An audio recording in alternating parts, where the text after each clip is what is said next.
मित्र, तुम तो इतनी जी तोड़ मेहनत करते हो, फिर भी अपने परिवार का भरण पोषण नहीं कर पा रहे हो, क्या बात है? अरे भाई, मैं तुम्हें क्या बताऊं। मैं मेहनत तो बहुत करता हूँ, लेकिन जितनी मैं मेहनत करता हूँ उतना अनाज मुझे नहीं मिल पाता। क्या करूँ भाई, इतने ही अनाज में मुझे घर का सारा खर्च उठाना पड़ता है। अब तुम ही बताओ मित्र, मैं क्या करूँ। मेरे भाई, तुम चिंता मत करो, मैं राजा साहब से बात करता हूँ। महाराज तुम्हें काम पर जरूर रख लेंगे।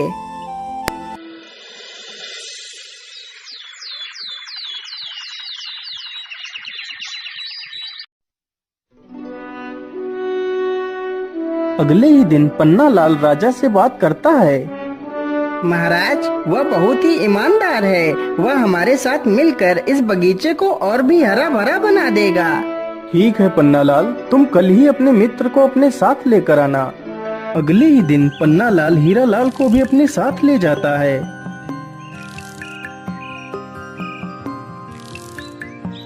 हीरा लाल, तुम्हें अपने मित्र के साथ मिलकर इस बगीचे की देखभाल करनी है। यदि तुम यहाँ पर ईमानदारी से काम करोगे तो जल्दी ही तुम्हारी पगार बढ़ा दी जाएगी। मैं तुम्हें हर महीने 40 सोने की मोहरें दूंगा। ठीक है महाराज, मैं पूरी ईमानदारी से आपका काम करूंगा। महाराज, आपका बहुत बहुत धन्यवाद जो आपने मुझे इस काबिल समझा।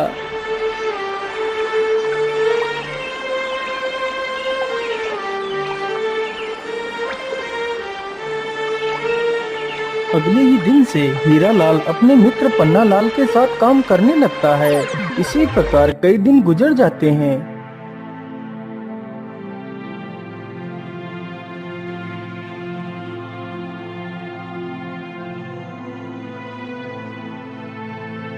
अरे पन्ना लाल, आज तुम्हें क्या हुआ?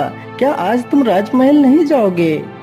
अरे भाई, मैं तुम्हें क्या बताऊं, आज तुम अकेले ही चले जाओ। आज मेरी तबीयत कुछ ठीक नहीं लग रही है। महाराज को कह देना कि मैं आज नहीं आ सकता। हीरा लाल अकेले ही जाता है और बगीचे में काम करने लगता है।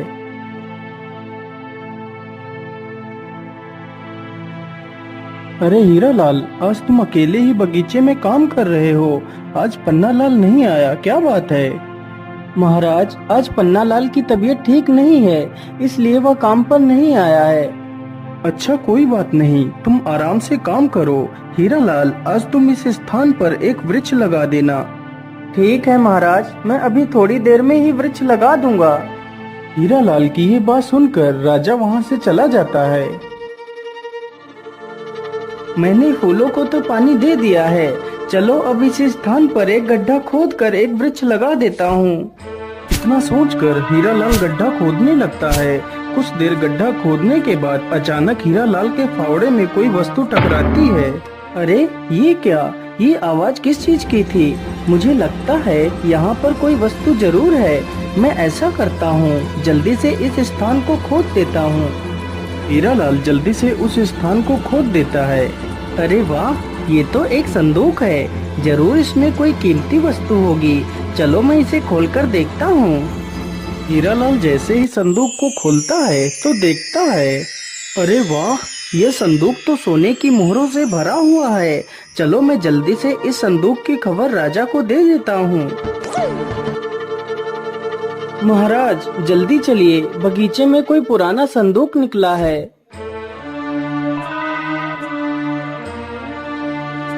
अरे वाह हीरा लाल, यह संदूक तो मेरे पुरखों का है।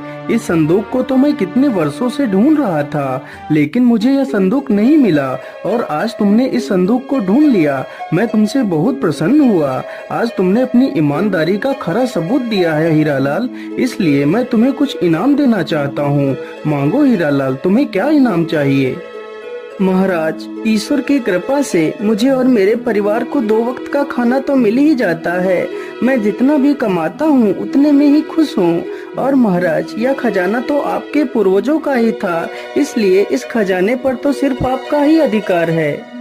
अरे वाह हीरालाल, तुम तो वास्तव में एक महान इंसान हो जिसे दुनिया की मोह माया से कोई वास्ता नहीं। मैं तुमसे बहुत प्रभावित हुआ हीरालाल। आज मैं तुम्हें अपना मंत्री घोषित करता हूँ।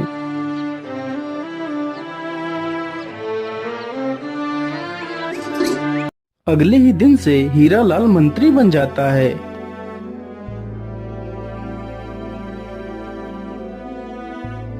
अरे सैनिक भाई, आज मेरा मित्र हीरालाल काम पर नहीं आया, क्या बात है? अरे पन्नालाल भाई, अब हीरालाल माली नहीं रहा, अब वह इस राज्य का मंत्री बन गया है। महाराज ने हीरालाल को मंत्री बना दिया है। क्या मेरा मित्र मंत्री बन गया है?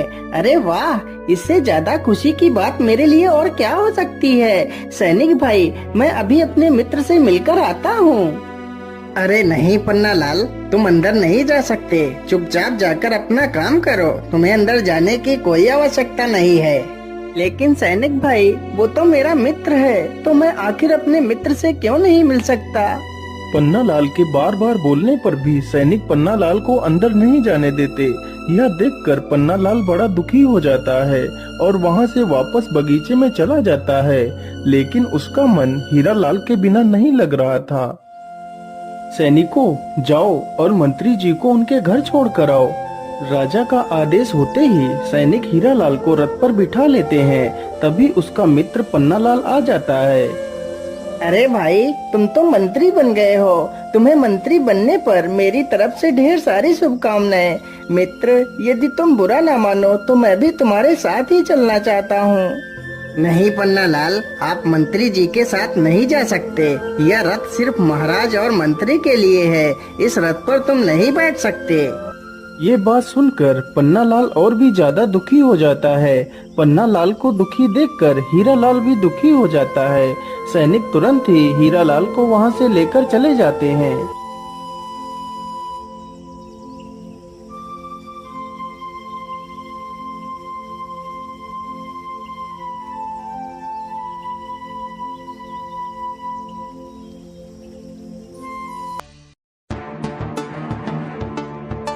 अरे ये क्या? ये वृक्ष अचानक से सूखने कैसे लगा? देखते ही देखते पूरा वृक्ष कुछ ही पलों में सूख जाता है। ये देखकर पन्नालाल काफी ज्यादा परेशान हो जाता है। अरे ये क्या? ये तो सारा पेड़ सूख गया। महाराज को तो यह बगीचा अत्यंत प्रिय है। यदि बगीचे में कुछ हो गया तो महाराज मुझे नौकरी से भी निकाल देंगे। मुझे जल्दी से चलकर महाराज को सारी बात बता देनी चाहिए। पन्नालाल तुरंत ही राजा के पास जाता है और सारी कहानी सुना देता है। लेकिन पन्नालाल, आखिर अचानक से पेड़ कुछ ही पलों में कैसे सूख सकता है? इसका क्या कारण है? महाराज, ऐसा होना संभव है। यदि बगीचे के ऊपर से कोई पर वाला सर्प निकल जाए तो उस स्थान की सारी हरियाली धीरे धीरे नष्ट हो जाती है। लेकिन मंत्री जी, क्या इस रोग को रोकने का कोई उपाय नहीं है? महाराज, इसका उपाय तो है, लेकिन उपाय बड़ा कठिन है। मेरे साथ भी एक बार ऐसा हुआ था महाराज। मेरी फसल भी लगभग सारी नष्ट हो गई थी। तब मैंने एक साधु से इसका उपाय पूछा था। महाराज, काली कंजा वन में एक जादुई बोलने वाला पेड़ है। यदि उसकी पत्तियां मिल जाएं, तो उन पत्तियों का रस पानी में मिलाकर पौधों पर डालने से हमारा बगीचा पहले की तरह हरा भरा हो जाएगा। तो फिर ठीक है पन्नालाल, तुम जाओ और उस पेड़ की पत्तियां लेकर आओ। क्षमा कीजिए महाराज, लेकिन उस पेड़ से पत्तियां लाना सबके बस की बात नहीं है। वह वृक्ष पहले पहेलियां पूछता है, फिर अपनी पत्तियां देता है। तो इसमें और भी अच्छी बात है। आखिर मैं भी देखूं पन्नालाल कितना बुद्धिमान है। महाराज, यदि आपकी आज्ञा हो तो मैं भी पन्नालाल के साथ जाना चाहता हूँ। नहीं मंत्री जी, यह छोटे मोटे कार्य तो हमारे नौकर भी कर सकते हैं। तुम्हें वहां जाने की कोई आवश्यकता नहीं। राजा इतना कहकर पन्नालाल को अकेले ही पत्तियां लेने के लिए भेज देता है। लेकिन हीरालाल अपने मित्र के लिए बहुत ही चिंतित था। पन्नालाल उस पेड़ को ढूंढते ढूंढते उसी काली कंजा वन में पहुंच जाता है।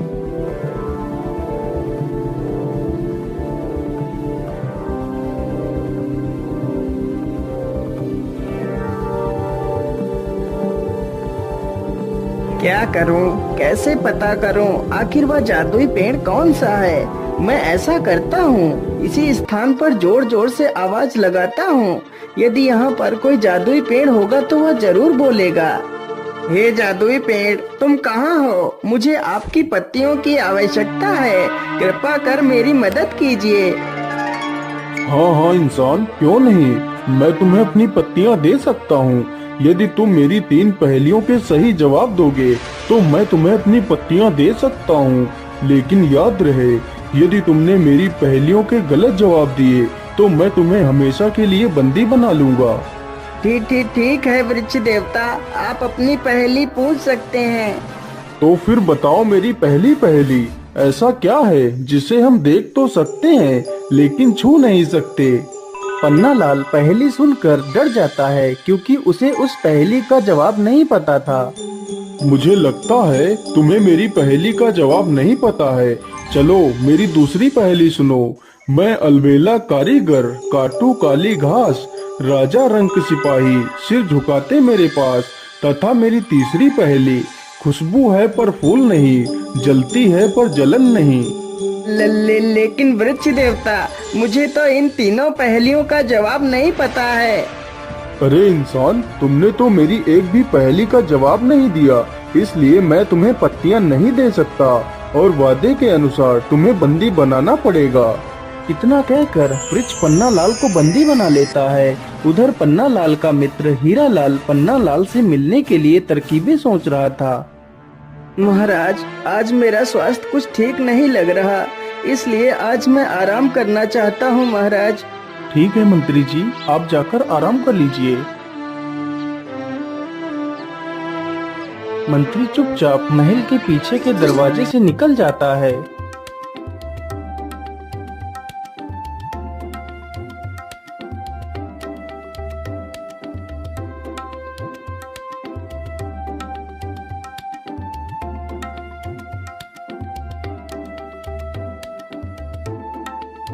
हीरालाल उसी जादुई पेड़ के पास पहुंचकर देखता है कि उसका मित्र पेड़ पर ही बंदी बनकर एक पिंजरे में बंद है।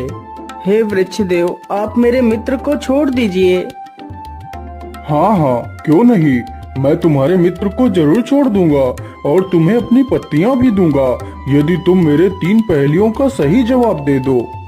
ठीक है वृक्ष देव, आप अपनी पहेलियां पूछ सकते हैं। तो फिर बताओ मेरी पहली पहेली, ऐसा क्या है जिसे हम देख तो सकते हैं लेकिन छू नहीं सकते? हे वृक्ष देव, इसका सही जवाब स्वप्न है। इंसान सपना तो देख सकता है लेकिन उसे छू नहीं सकता। हाँ हाँ, बिल्कुल सही जवाब। मेरी दूसरी पहेली सुनो। मैं अलबेला कारीगर, काटू काली घास, राजा रंक सिपाही, सिर झुकाते मेरे पास। हे वृक्ष देव, इसका सही जवाब नाई है। नाई के पास हर किसी को अपना सिर झुकाकर ही बाल कटवाने पड़ते हैं। अरे वाह वाह, तुम तो कितने बुद्धिमान हो।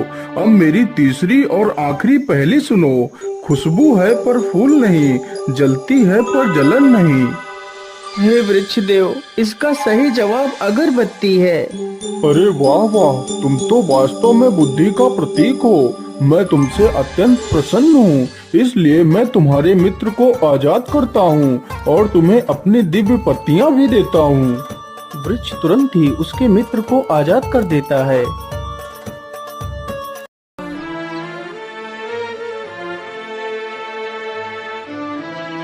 हीरालाल अपने मित्र पन्नालाल को अपने गले से लगा लेता है।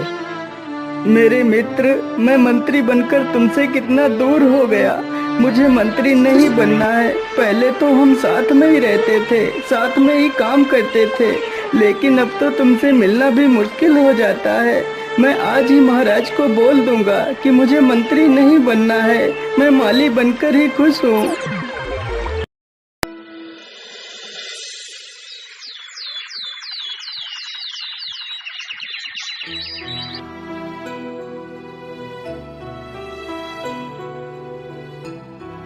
लेकिन मंत्री जी, आप मंत्री क्यों नहीं बनना चाहते? इस पद के लिए तो लोग पागल हो जाते हैं, लेकिन तुम ऐसा क्यों करना चाहते हो? महाराज, मैं मंत्री बनकर अपने मित्र को खोना नहीं चाहता, यदि मैं आज उस वृक्ष के पास नहीं जाता तो मेरा मित्र वापस लौटकर कभी नहीं आ पाता। मैं मंत्री बनकर अपने मित्र से पूरी तरह अलग हो चुका हूँ। अब मैं अपने मित्र को नहीं खोना चाहता, इसलिए मैं मंत्री नहीं बनना चाहता महाराज। मुझे एक माली बनकर ही रहना है। हीरालाल की ये सारी बातें सुनकर राजा भी भावुक हो जाता है। वाह हीरालाल वाह, तुम तो नाम के ही नहीं बल्कि सच में एक हीरे हो। मैं तुम्हारी मित्रता को प्रणाम करता हूँ। आज से तुम हमेशा अपने मित्र के साथ ही रहोगे। इस प्रकार हीरालाल और पन्नालाल फिर से दोनों साथ में ही काम करने लगते हैं।